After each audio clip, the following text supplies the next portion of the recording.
ಈ ಪಾಡ್ಕಾಸ್ಟ್ ಸೀರೀಸ್ನಲ್ಲಿ ಬರುವ ಎಲ್ಲಾ ಕಥೆಗಳು ಹೇಳುಗರ ಜೀವನದ ಕಥೆಗಳಾಗಿದ್ದು, ಈ ಕಥೆಗಳಿಗೂ ಪ್ರತಿಧ್ವನಿಗೂ ಯಾವುದೇ ಸಂಬಂಧವಿರುವುದಿಲ್ಲ. ಈ ಕಾರ್ಯಕ್ರಮದ ಉದ್ದೇಶ ಕೇವಲ ಮನೋರಂಜನೆಯಾಗಿದೆಯೇ ಹೊರತು ಯಾವುದೇ ವ್ಯಕ್ತಿ, ಸಂಸ್ಥೆ, ಧರ್ಮ, ಪಂಗಡ ಇತ್ಯಾದಿಗಳನ್ನು ನಿಂದಿಸುವ ಅಥವಾ ಅವಮಾನಿಸುವ ಉದ್ದೇಶವಿರುವುದಿಲ್ಲ. ಹಾಗೆ ನಿಮಗೆ ಈ ಕಾರ್ಯಕ್ರಮದ ಬಗ್ಗೆ ಅನಿಸಿಕೆಗಳಿದ್ದಲ್ಲಿ contact@pratidhwani.com ಗೆ ಇಮೇಲ್ ಮಾಡಿ.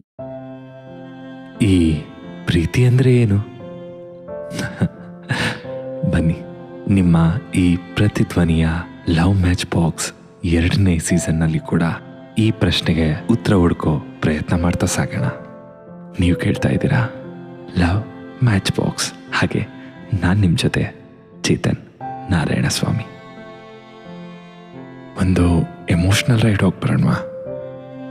ಮದುವೆ ಆದ್ಮೇಲಿಂದ ಫುಲ್ ಲೈಫ್ ಚೇಂಜ್ ಆಗೋ ಥರ ಅನ್ಸ್ಬಿಡ್ತು. ಹೊಸ ಜಾಗ, ಹೊಸ ಮನೆ. ನನ್ಗೊಂದು ಸ್ವಲ್ಪ ಆಟಿಟ್ಯೂಡು, ಈಗೋ ಜಾಸ್ತಿ. ಇವ್ನ್ಗೆ ಏನಕ್ಕೆ ಮದುವೆ ಆದೆ? ಇಂಥ ಸಿಚುವೇಶನ್ ಅಲ್ಲಿ ಈ ತರ ಡಿಸಿಷನ್ ತಗೋಬಾರ್ದಿತ್ತು. ನನಗನ್ಸು, ಓಕೆ, ನಾನೇ ಇಷ್ಟಕ್ಕೊಂದು ತಪ್ಪುಗಳನ್ನ ಮಾಡಿದ್ಮೇಲೆ I am no one to judge them.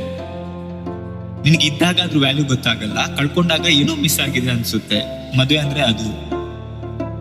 ಅವಾಗ ನಾನು ಆಕ್ಚುಲಿ ಅಳ್ಕೊಂಡು ಕೂತ್ಕೊಂಡಿದ್ದೆ ನೈಟ್ ಟೈಮು. ನನ್ಗೋಸ್ಕರ ಈ ಪರ್ಸನ್ ಇಷ್ಟಕ್ಕೊಂದು ಮಾಡಿದ್ರೆ ಯಾರು ಇವಳು? Love is not about me, love is always about us.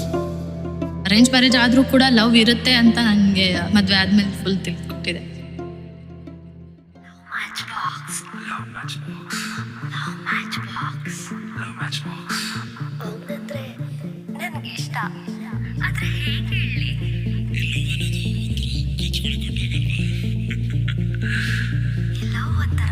ಕೊಡುತ್ತೆ ಅಲ್ವಾ? Love match box, love match box, ಪ್ರತಿಧ್ವನಿ ಒರಿಜಿನಲ್. ನಮ್ಮ ಹಿಂದಿನ ಸಂಚಿಕೆಗಳಲ್ಲಿ ವಿಕಾಸ್ ಹಾಗೂ ನವ್ಯ ಅವರು ತಮ್ಮ ಜೀವನದ ಮುಖ್ಯ ಘಟ್ಟದ ಬಗ್ಗೆ ಒಂದಷ್ಟು ವಿಷಯಗಳನ್ನ ಹಂಚ್ಕೊಳ್ತಾ ಇದ್ರು. ಬನ್ನಿ, ಹಾಗಾದ್ರೆ ತಡ ಮಾಡದೆ ಅವ್ರ ಜೊತೆ ಮಾತುಕತೆ ಮುಂದುವರ್ಸೋಣ. ವಿಕಾಸ್, ಕಳೆದ ಸಂಚಿಕೆಯಲ್ಲಿ ನಿಮ್ಮ ಮದುವೆ ಬಗ್ಗೆ ಮಾತಾಡ್ತಿದ್ವಿ. ಆ ಮದುವೆ ಆದ ನಂತರ ಆ ದಿನಗಳು ಹೇಗಿತ್ತು? ಮದುವೆ ಆಗಿರೋ 1 ವೀಕ್ ತನಕನು ನಮ್ಗೆ ಅಂತದ್ ಏನು ಚೇಂಜಸ್ ಅನ್ನಿಸ್ತಿರಲ್ಲ. ಯಾಕಂತ ಹೇಳಿದ್ರೆ ಮದುವೆ ಆದಾಗ ನನ್ ಜೊತೆ ಒಬ್ರು ಪರ್ಸನ್ ಬಂದಿದ್ದಾರೆ, ಅಥವಾ ನನ್ಗೆ ಆಕ್ಚುಲ್ ಆಗಿ ನನ್ಗೆ ಏನು ಚೇಂಜಸ್ ಅನ್ನಿಸ್ತಾ ಇರ್ಲಿಲ್ಲ. ಓಕೆ, ನನ್ ಜೊತೆ ಒಬ್ರು ಪರ್ಸನ್ ಬಂದಿದ್ದಾರೆ, ಅದು ಏನು ಅನ್ನಿಸ್ತಿರ್ಲಿಲ್ಲ. ನಾನ್ ನಂದೇ ಝೋನ್ ಅಲ್ಲಿ ಖುಷಿಯಾಗಿದ್ದೀನಿ ಅವಾಗ್ಲೂ ಕೂಡ. ರಜಾ ಎಷ್ಟೋ ಸಲ ನಾನು ಇದೀನಿ ಅನ್ನೋದೇ ಮರ್ತ್ ಬಿಡ್ತಾ ಇದ್ರು. ನವ್ಯ ಅವರೇ, ನೀವು ನಿಮ್ಮ ಮನೆ ಬಿಟ್ಟು, ನಿಮ್ಮ ಕಂಫರ್ಟ್ ಝೋನ್ ಬಿಟ್ಟು ಇನ್ನೊಂದು ಮನೆಗೆ ಕಾಲಿಡ್ತೀರಾ. ಹೊಸ ಜಾಗ, ಬಹಳಷ್ಟು ಬದಲಾವಣೆ. ನೀವಿದ್ದಿದ್ದ ರೀತಿ, ಇಲ್ಲಿರ್ಬೇಕಾಗಿರೋ ರೀತಿ, ಹೌದು, ಬೇಕು ಅಂದ್ರು ಬೇಡ ಅಂದ್ರೂ ಹೊಸ ಬದಲಾವಣೆಗಳು ಹಾಗೆ ಆಗ್ತಿದ್ವು. ಅದು ಯಾವ ಹೆಣ್ಮಕ್ಳಿಗೂ ಅದು ಸರ್ವೇ ಸಾಮಾನ್ಯ. ಹೇಗಿತ್ತು? ಕಷ್ಟ ಆಯ್ತಾ? ಸುಲಭ ಆಯ್ತಾ? ಹೇಗಿತ್ತು? ಮದ್ವೆ ಆದ್ಮೇಲಿಂದ ಫುಲ್ ಲೈಫ್ ಚೇಂಜ್ ಆಗೋ ತರ ಅನ್ಸ್ಬಿಡ್ತು. ಹೊಸ ಜಾಗ, ಹೊಸ ಮನೆ, ಆಮೇಲೆ ಜೊತೆಲಿ ಒಬ್ಬ ಗಂಡನ ಜೊತೆನಲ್ಲಿ ಇರ್ತಾನೆ. ಏನೋ ಒಂಥರ ಹೊಸದ್ ಅನ್ಸ್ತು. ಅಡ್ಜಸ್ಟ್ ಆಗಕ್ ತುಂಬಾ ಟೈಮ್ ತಗೊಂತು. ಯಾವುದು ತುಂಬಾ ಕಷ್ಟ ಅನ್ಸಿದ್ ನಿಮ್ಗೆ? ಅಡ್ಗೆ ಮಾಡೋದು ನನ್ಗೆ ಅಷ್ಟೊಂದು ಬರ್ತಿರ್ಲಿಲ್ಲ ಮದ್ವೆ ಮುಂಚೆ. ಸೊ ಇವಾಗ ಮದ್ವೆ ಆದ್ಮೇಲೆ ಸ್ವಲ್ಪ ಕಲಿತಾ ಇದ್ದೀನಿ ಅಡ್ಗೆ ಮಾಡೋದು. ಅದು ಒಂದ್ ಸ್ವಲ್ಪ ನನಗೆ ಕಷ್ಟ ಅನಿಸ್ತಾ ಇತ್ತು. ತಂದೆ ತಾಯಿ ಕಳ್ಕೊಂಡ್ಮೇಲೆ ಜೀವನ ಅಷ್ಟು ಈಸಿ ಇರಲ್ಲ. ಹಾಗಿದ್ದಾಗ ಗಂಡ ಒಬ್ಬ ಸ್ನೇಹಿತನಾಗಿ ತನ್ನ ಎಲ್ಲವೂ ಆಗಿ ಜೊತೆಲಿದ್ದಾಗ ಏನೋ ಒಂದು ಧೈರ್ಯ ಬಂದಿರ್ಬೇಕಲ್ವಾ? ಏನೇ ಆದ್ರೂ ನನ್ ಗಂಟ ನನ್ನ ಜೊತೆನಲ್ಲಿ ಇದ್ದಾನೆ ಅಂತ ತುಂಬಾ ಅನಿಸ್ತಾ ಇತ್ತು ಯಾವಾಗಾದ್ರೂ. ಯಾಕಂದ್ರೆ ಏನೇ ಆದ್ರೂ ನನ್ನ ಜೊತೆನಲ್ಲಿ ಇರ್ತಾ ಇದ್ರು. ನಾನಿದ್ದೀನಿ, ಇದು ಏನೇ ಬೇಕಂತ ಹೇಳಿದ್ರು ಎಲ್ಲದಕ್ಕೂ ಹೇಳ್ತಾ ಇದ್ರು. ಸೊ ಅದು ಒಂದ್ ಸ್ವಲ್ಪ ಖುಷಿ ಕೊಡ್ತಾ ಇತ್ತು. ಓಕೆ, ನನ್ನ ಜೊತೆನಲ್ಲಿ ಯಾರಾದ್ರೂ ಇದ್ದಾರೆ ಇವಾಗ, ಮುಂಚೆ ತರ ಅಲ್ಲ ಅಂತ ಅನಿಸ್ತಾ ಇತ್ತು. ಹೌದು, ನೀವಿಬ್ರು ಒಬ್ರಿಗೋಸ್ಕರ ಒಬ್ರು ತುಂಬಾನೇ ಲಕ್ಕಿ ಅಂತಾನೆ ಹೇಳ್ಬೋದು. ಕರೆಕ್ಟ್.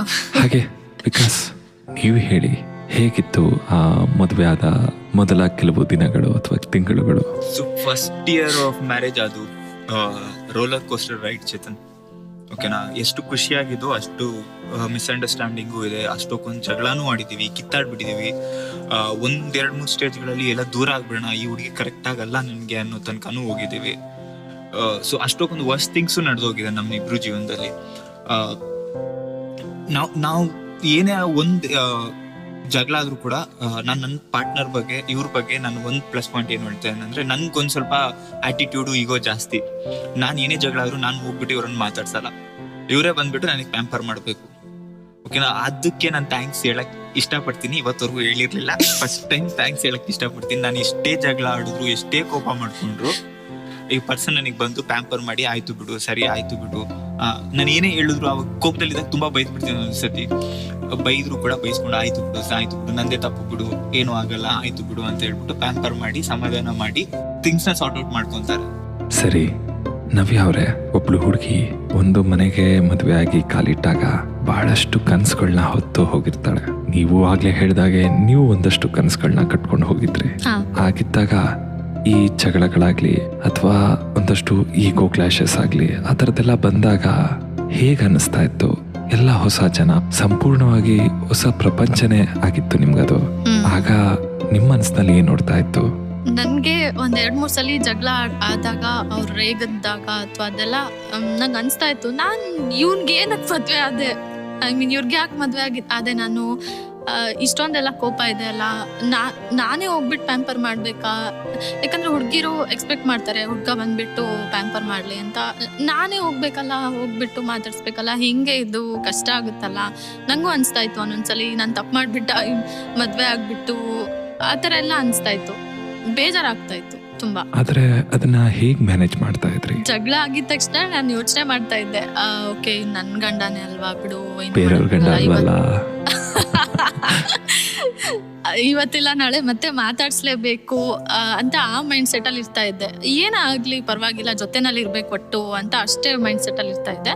ಅದಕ್ಕೆ ಪ್ರತಿ ಸಲ ಯಾವ್ದೇ ಜಗಳ ಆಗ್ಲಿ ತುಂಬಾ ಜಾಸ್ತಿ ಟೈಮ್ ತಗೊಳ್ಳೋದು ಬೇಡ ಅಂತ ನಾನೇ ಹೋಗ್ಬಿಟ್ಟು, ಬಿಡು ಹುಡ್ಗಂಗ್ ಆಟಿಟ್ಯೂಡ್ ಇದೆ ಅಂತ ನಂಗೆ ಗೊತ್ತಿತ್ತು, ಸೊ ಬರಲ್ಲ ಅಂತ ಗೊತ್ತಿತ್ತು, ನಾನೇ ಹೋಗ್ಬಿಟ್ಟು ಮಾತಾಡ್ಸ್ತಾ ಇದ್ದೆ.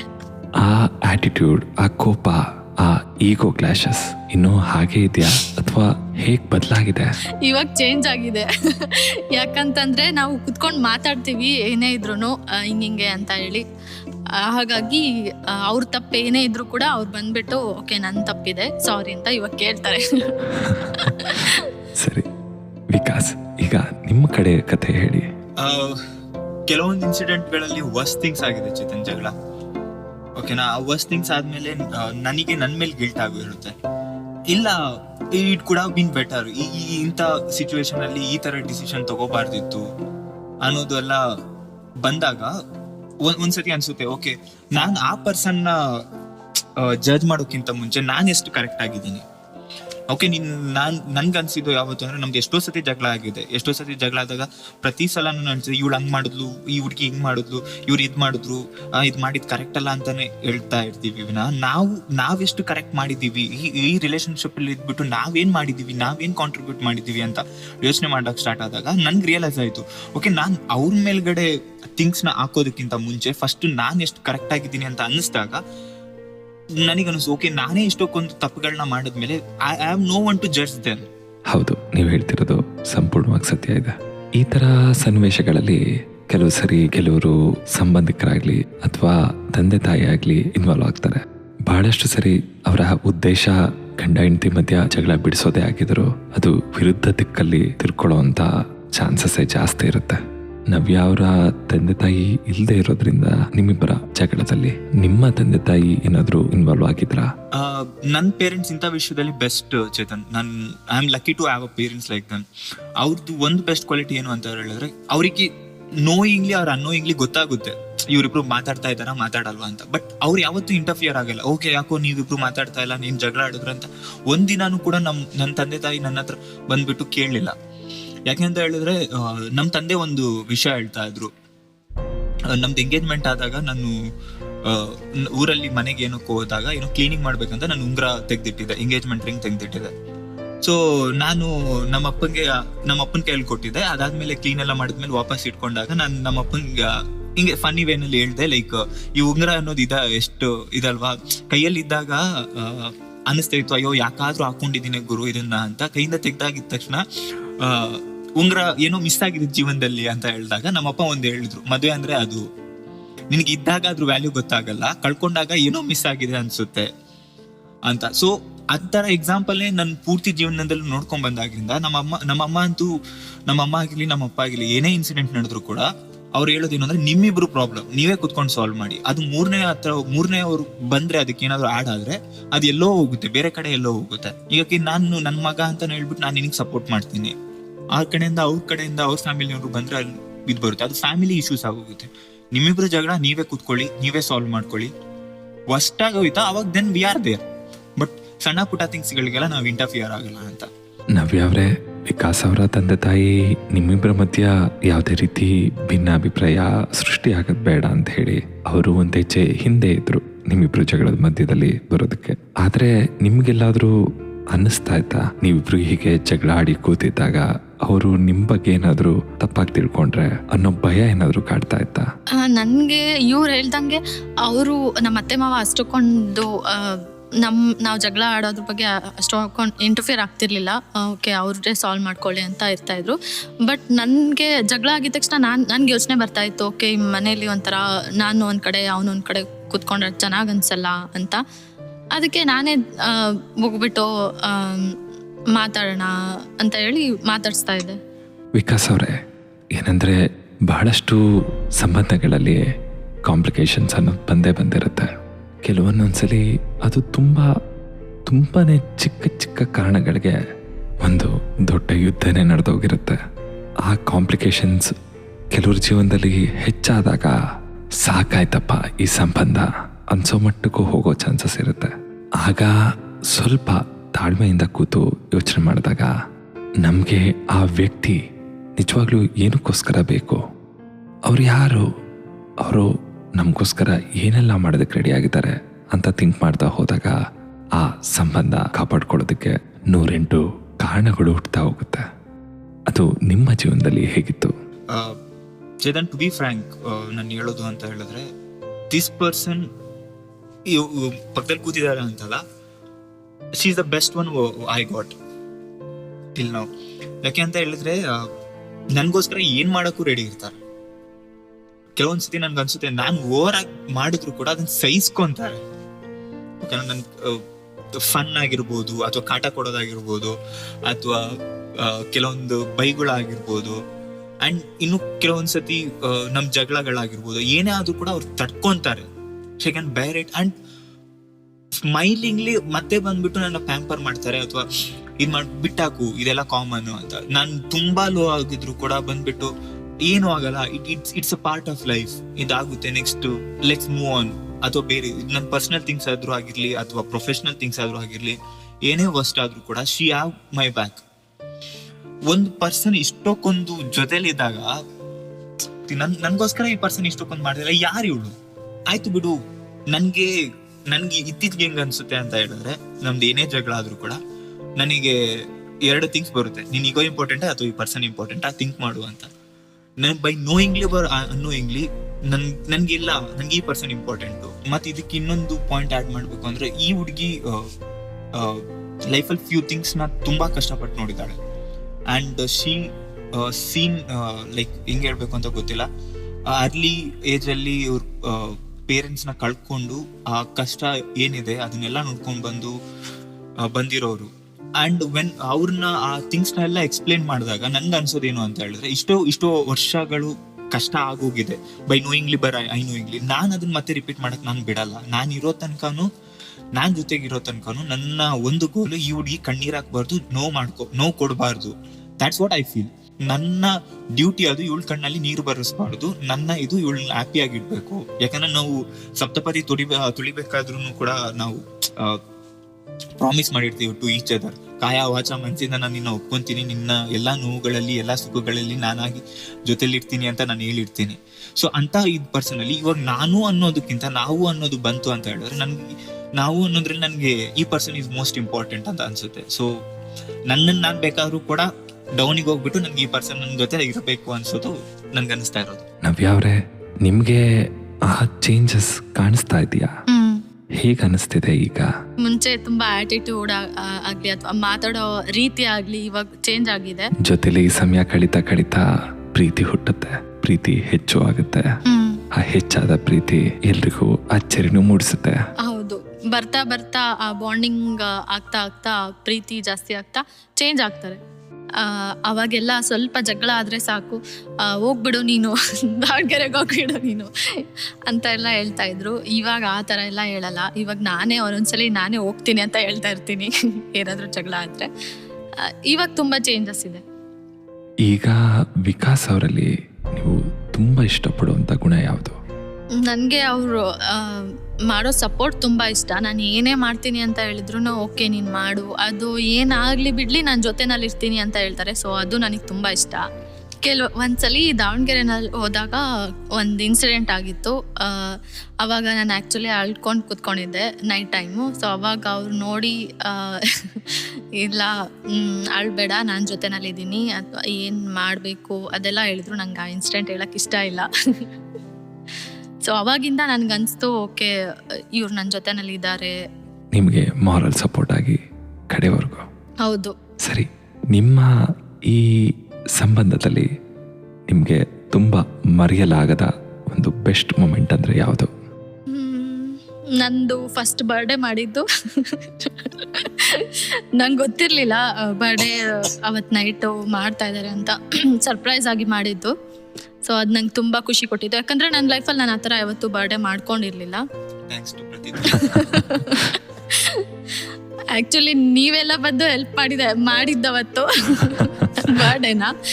ಪ್ರತಿಧ್ವನಿ ಈವೆಂಟ್ಸ್ ಇಂದಾನೆ ಎಲ್ಲ ಮಾಡಿಸಿದ್ದು. ಇಲ್ಲ, ನಮ್ಮ ಪ್ರತಿಧ್ವನಿ ಈವೆಂಟ್ಸ್ ಇಂದ ಒಂದು ಸಣ್ಣ ಆರಂಭ ಅಷ್ಟೇ ಅದು. ಹೌದು. ಸರಿ ವಿಕಾಸ್ ಅವರೇ, ಈಗ ನೀವು ಹೇಳಿ, ನಿಮ್ಮ ಸಂಬಂಧದ ಬೆಸ್ಟ್ ಮೂಮೆಂಟ್ ಯಾವುದು ನಿಮಗೆ? ಒಂದು 2-3 ಇದೆ ಚೇತನ್. ಫಸ್ಟ್ ಅಂತ ಹೇಳಿದ್ರೆ ಒಂದ್ಸತಿ ನನ್ಗನ್ಸಿದ್ದು ರೀಸೆಂಟ್ ಆಗಿ ಲಾಸ್ಟ್ ಇಯರ್ ಬರ್ಡೇ ಆದಾಗ ನಾನು ಕೆಲವೊಂದು ಥಿಂಗ್ಸ್ಗಳನ್ನ ಎಕ್ಸ್ಪೆಕ್ಟ್ ಮಾಡಿದ್ದೆ ಕೊಡ್ಬೇಕು ಅಂತ. ಅಂಡ್ ಅದಕ್ಕಿಂತ ಜಾಸ್ತಿನೇ ನನ್ಗನ್ಸಿಲ್ಲ ಯಾಕೆ ಕೊಡ್ಬೇಕು ಅಂತ.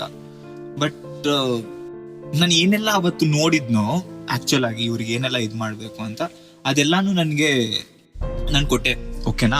ಸೊ ಅವಾಗ ಯಾವ್ದಾದ್ರು ಒಂದು ಸಣ್ಣ ಮಗು ಏನಾದ್ರು ಒಂದು ಗಿಫ್ಟ್ ಸಿಕ್ಕಿದಾಗ ಎಷ್ಟು ಖುಷಿ ಪಡುತ್ತೋ, she was so much happy.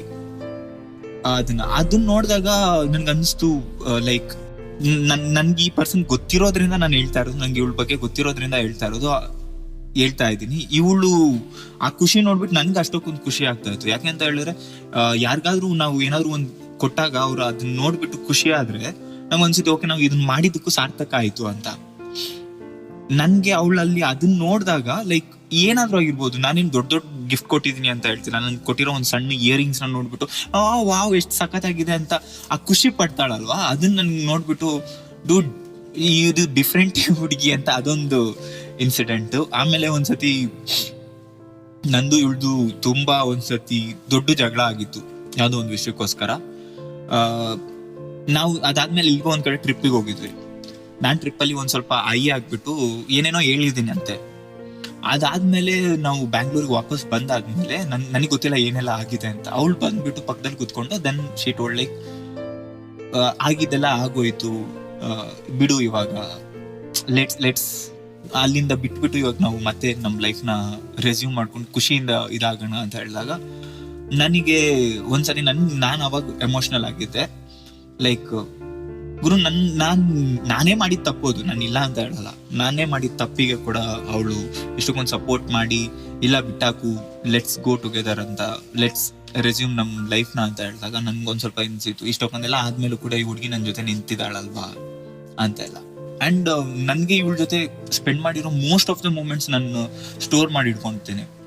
ನಾವು ಹೋಗಿರೋ ಒಂದು ಟ್ರಿಪ್ ಆಗಿರ್ಬೋದು ಅಥವಾ ಎಲ್ಲಾದ್ರೂ ಹೊರಗಡೆ ಆದ್ರೂ ಹೋಗಿರ್ಬೋದು, ನಾನು ಇವಳು ಎಲ್ಲೇ ಹೋದ್ರು ಕೂಡ ನಾ ಅದನ್ನ ಸ್ಟೋರ್ ಮಾಡಿ ಇಟ್ಕೊಂತೀನಿ ಅಥವಾ ಎಲ್ಲಾದ್ರೂ ಒಂದ್ ಕಡೆ ಬರ್ದಿಟ್ಟಿರ್ತೀನಿ ಅಥವಾ ಒಂದು ಬ್ಲಾಗ್ ತರ ಆದ್ರೂ ಎಲ್ಲಾದ್ರೂ ಒಂದ್ ಕಡೆ ಮುಚ್ಚಿಟ್ಟಿರ್ತೀನಿ ಇವಳಿಗೆ ಗೊತ್ತಾಗದೆ ಇರೋ ತರ. ಸೊ ಅದನ್ನ ನೆಕ್ಸ್ಟ್ ಏನಾದ್ರು ಬಂದಾಗ ಅದನ್ನ ವಾಪಸ್ ಅವಳಿಗೆ ಅದನ್ನ ಕೊಟ್ಟಾಗ ಇದನ್ನ ಇಲ್ಲಿಗೆ ಹೋದಾಗ ಹಿಂಗ್ ಮಾಡಿದ್ವಿ ಅಂತ ಹೇಳಿದಾಗ that makes both of us happy. ನಮ್ಮ ಈ ಜಂಜಾಟದ ಜೀವನದಲ್ಲಿ ನಾವೆಷ್ಟೋ ಸಲ ನಮ್ಮ ಸಂಗಾತಿಗೆ ಥ್ಯಾಂಕ್ಸ್ ಹೇಳೋದಕ್ಕೂ ಆಗಿರಲ್ಲ. ವಿಕಾಸ್ ಅವರೇ, ನೀವು ನವ್ಯ ಅವ್ರಿಗೆ ಏನಕ್ಕಾದ್ರೂ ಥ್ಯಾಂಕ್ಸ್ ಹೇಳಬೇಕು ಅಂತಿದ್ರೆ ಇದು ನಿಮ್ಮ ಸಮಯ. ಥ್ಯಾಂಕ್ ಯು 2 ಥಿಂಗ್ಸ್ಗೆ ಚೇತನ್. ಒಂದು ನನ್ ಫಸ್ಟ್ ಥ್ಯಾಂಕ್ ಯು ನನ್ನ ಲೈಫಲ್ಲಿ ಬಂದಿದ್ದಕ್ಕೆ, ಆ್ಯಂಡ್ 2ನೇ ಥ್ಯಾಂಕ್ ಯು ನನ್ನ ಎಲ್ಲಾ ಕೋಪನ ಇಗೋನ ಸಹಿಸ್ಕೊಂಡಿದ್ದಕ್ಕೆ. ಇನ್ನೊಂದು ಥ್ಯಾಂಕ್ಸ್ ಹೇಳ್ತೀನಿ, ನನ್ನ ಏನೇ ಆದ್ರೂ ಕೂಡ ನನಗೆ ಸಪೋರ್ಟ್ ಮಾಡೋದಕ್ಕೆ. ನಾನು ಎಷ್ಟೇ ಲೋ ಆಗಿದ್ರು ಇದು ಮಾಡಿದ್ರು. ಸಾರಿ, ದೇರ್ ಆರ್ ಫ್ಯೂ ಇನ್ಸಿಡೆಂಟ್ಸ್ ನನ್ನ ಕೈಯಿಂದ ಮಾಡಬಾರ್ದಿತ್ತು, ನಾನು ಅದು ಮಾಡಿದ್ದೀನಿ. ಆ್ಯಂಡ್ ಅದಕ್ಕೆ ಸಾರಿ. ನವ್ಯ ಅವರೇ, ಈಗ ನಿಮ್ಮ ಸಮಯ. ನಾನು ಏನಕ್ಕೆ ಥ್ಯಾಂಕ್ಸ್ ಹೇಳಬೇಕು ಅಂತ ಹೇಳಿದ್ರೆ, ನನ್ನ ಲೈಫ್ ಪಾರ್ಟ್ನರ್ ಆಗಿದ್ದಕ್ಕೆ. ನಾನು ಲವ್ ಮಾಡಿದ್ರು ಕೂಡ ಈ ಥರ ಹುಡುಗ ನನಗೆ ಸಿಗ್ತಿದ್ನೋ ಇಲ್ವೋ ನಂಗೆ ಗೊತ್ತಿಲ್ಲ. ಅದಕ್ಕೆ ಸಾರಿ ಯಾಕೆ ಹೇಳಬೇಕು ಅಂದರೆ, ನಾನು ಈ ಫುಲ್ ನಮ್ಮ ಜರ್ನಿನಲ್ಲಿ ನಾನು ಏನೇನು ತಪ್ಪು ಮಾಡಿದ್ದೀನೋ ಅದೆಲ್ಲದಕ್ಕೂ ನಾನು ಸಾರಿ ಕೇಳ್ತೀನಿ. ಇಷ್ಟೆಲ್ಲ ಜೊತೆಗಿದ್ದು ನೋವಲ್ಲಿ ನಲವಲ್ಲಿ ಕಿತ್ತಾಟದಲ್ಲಿ ಇಷ್ಟು ಮುಂದೆ ಬಂದಿದ್ದೀರಾ. ಈಗ ನಿಮ್ಮ ಪ್ರಕಾರ ಪ್ರೀತಿ ಅಂದರೆ ಏನು? ಇವಾಗ ಅನ್ಸೋದು ಲವ್ ಅಂತ ಈಗ ಕೇಳಿದ್ರೆ ನನಗೆ ಅನ್ಸೋದು ಏನು ಅಂತ ಹೇಳಿದ್ರೆ, it's not about love is not about me, is love is always about us. ನಾವ್ ಏನ್ ಪ್ರೀತಿ ಕೊಡ್ತೀವೋ ಅದು ವಾಪಸ್ ಬಂದೇ ಬರುತ್ತೆ. ಅವ್ರು ಅದನ್ನ ಮಾಡಲ್ಲ ಅಥವಾ ಅದನ್ನ ಅವ್ರು we are not comparing with someone else. Love is about us. It's about ನಾನು ಈ ರಿಲೇಶನ್ಶಿಪ್ಗೆ ಏನ್ ಮಾಡ್ತೀನೋ ಅದೇ ಪ್ರೀತಿ, ಅಥವಾ ನಾನು ನನ್ನ ಪಾರ್ಟ್ನರ್ಗೆ ಏನ್ ಮಾಡ್ತೀನೋ ಅದೇ ಪ್ರೀತಿ. ಒಬ್ರನ್ನ ನಾವು ಖುಷಿಯಾಗಿಡ್ಬೇಕು ಅನ್ನೋದನ್ನ ನಾವು ನೋಡ್ತಾ ಇದ್ರೆ without any expectation, that is love. That's what I mean. Navya ಅವರೇ, ನಿಮ್ಮ ಪ್ರಕಾರ ಪ್ರೀತಿ ಅಂದ್ರೆ ಏನು? ನನಗೆ ಮದುವೆ ಮುಂಚೆ ಲವ್ ಮ್ಯಾರೇಜ್ ಆಗಬೇಕನ್ನೋ ಮೈಂಡ್ ಸೆಟ್ಟಲ್ಲಿದ್ದೆ. ಅರೇಂಜ್ ಮ್ಯಾರೇಜ್ ಆದರೆ ಹುಡುಗ ಒಂದು ಹುಡುಗಿ ಅದು ಹೇಗೆ ಲವ್ ಆಗುತ್ತೆ ಅನ್ನೋ ಮೈಂಡ್ ಸೆಟ್ಟಲ್ಲಿದ್ದೆ. ಇವಾಗ ನಾನು ಫುಲ್ ಚೇಂಜ್ ಆಗೋಗಿದ್ದೀನಿ. ಯಾಕಂತ ಹೇಳಿದ್ರೆ ಅದು ಅರೇಂಜ್ ಮ್ಯಾರೇಜ್ ಆದರೂ ಕೂಡ ಲವ್ ಇರುತ್ತೆ ಅಂತ ನನಗೆ ಮದುವೆ ಆದಮೇಲೆ ಫುಲ್ ತಿಳ್ಕೊಟ್ಟಿದೆ. ಸೊ ಸರಿ, ನಿಮ್ಮಿಬ್ರಿಗೂ ಈ ಲವ್ ಮ್ಯಾಚ್ ಬಾಕ್ಸ್ ಹೇಗೆ ಅನ್ನಿಸ್ತು? ಖುಷಿ ಅನಿಸ್ತು. ನಮ್ಮ ಹಳೆ ನಮ್ಮ ಲವ್ವಿಂದೆಲ್ಲ ನಾವು ನೆನ್ಪು ಮಾಡ್ಕೊಳ್ಳೋ ಥರ ಆಯಿತು. ಆ್ಯಂಡ್ ನಾನು ಕೆಲವೊಂದು ಎಪಿಸೋಡ್ಸ್ ಕೂಡ ಕೇಳಿದ್ದೀನಿ, ಚೆನ್ನಾಗಿ ಬಂದಿದೆ. ನಾನು ಹೇಳಬೇಕು ಅಂತ ಅನಿಸ್ತಾ ಇತ್ತು. ಸಿಂಗಲ್ ಸುಂದ್ರ ಮಿಂಗಲ್ ಆಗಿದ್ದ ಕತೆನಾ?